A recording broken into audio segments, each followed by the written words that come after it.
15,000 kweli. Bwana, mimi kwanza na swali langu la kwanza. Je, Qur'ani ilishushwa katika mwezi gani? Qur'ani ilishushwa katika mwezi mtukufu wa Ramadhani.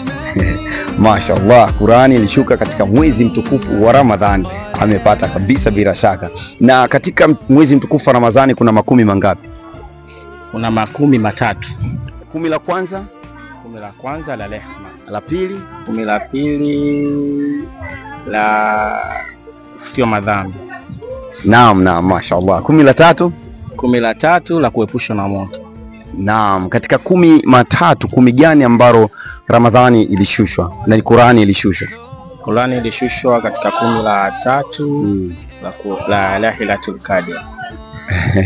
Usiku wa Lailatul Qadr. Mashaallah. Naam, usiku wa Lailatul Qadr ndio Qur'ani ilishushwa.